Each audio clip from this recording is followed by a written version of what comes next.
have that happen to something built out of wood.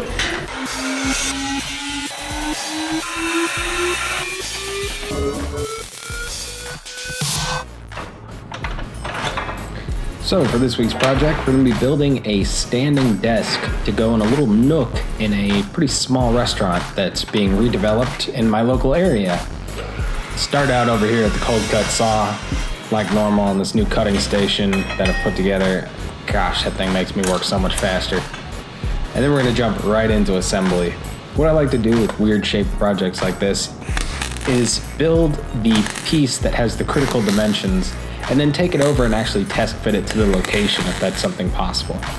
In this case, I did so, and we found that because the wall was just a little bit out of square, I needed to shave it down by about a ½ inch.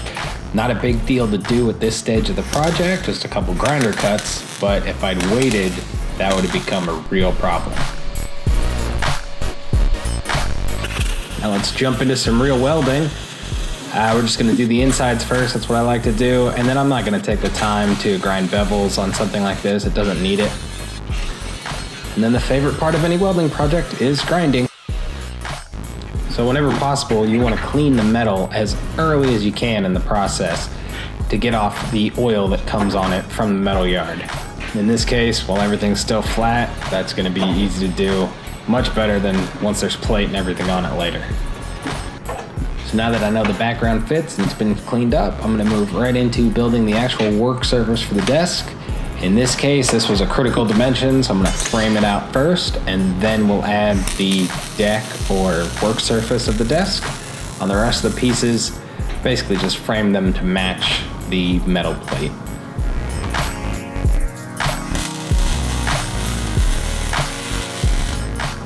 This project was actually supposed to have a little bit of lead time, but that got pushed up by the customer. Not a big deal, but it meant the only thing I had on hand to build the shelves out of was 10 gauge. So let's grab that, throw it on the plasma table, and knock out a couple rectangles. It's a little bit overkill for a plasma table, but if you got it, use it.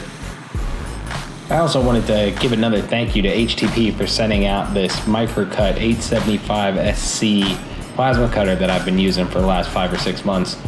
It has improved the quality of the cuts I'm putting out tremendously and just made my workflow so much faster. If you guys are looking for a plasma cutter or a good welder, be sure to check out the options HTP has. They've got a number of different units and they'll definitely have something that'll take care of you.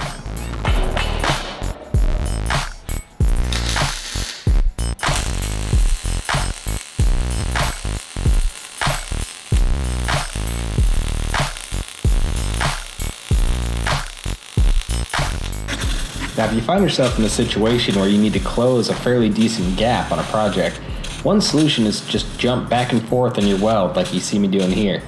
It's not the prettiest on the other side, but unless you need something super structural, it's gonna get the job done. Now we're gonna add these brackets in here that just stiffen up the work surface, and there'll be an attachment point for a future drawer if the customer decides to add one. You can just screw whatever you need to into those with some self-tappers or even a rivet. The rest of the shelves are going to be put on basically by putting in their back piece, and then I'll cut a rectangle to fit and then frame around it. It's just a lot faster than trying to make the frame square. I can use the square of the rectangle as my reference.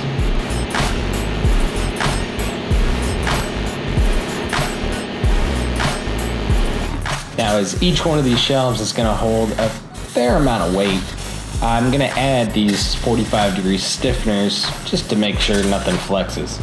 This bottommost shelf also has a bit of a lean downward at the front. It's about a 1/4 inch, so that if any water or anything gets on it, it will just run off. You'll see sometimes you're going to be welding in weird positions. It's just kind of something that comes with the job. You better be nice and flexible, stay limber. This is actually the same customer I built some benches for earlier in the year, and he likes the ground or polished corner look. I do as well. So we're just going to get into grinding and put that look together. It's nothing more than hitting it with a flap disc and smoothing everything over. So here's why I said it's always best to clean the metal as early in the process as possible. You can see here there's a lot more details to clean around, and it's nice that I got probably 80 or 90% of all the oil and junk off earlier.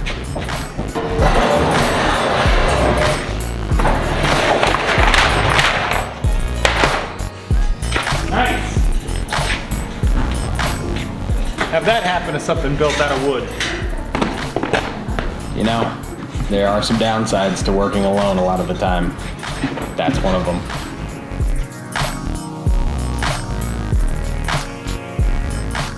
Now the finish I chose for this desk is a paste wax rubbed on finish.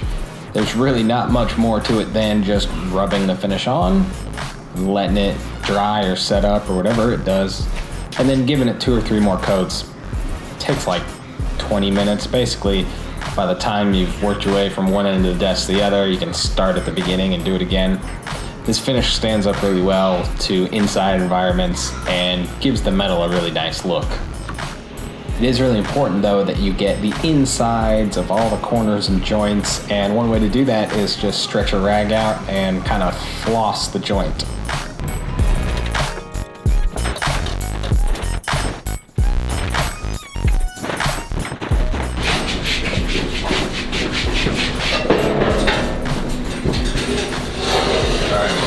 I think that side. No, I think it's just.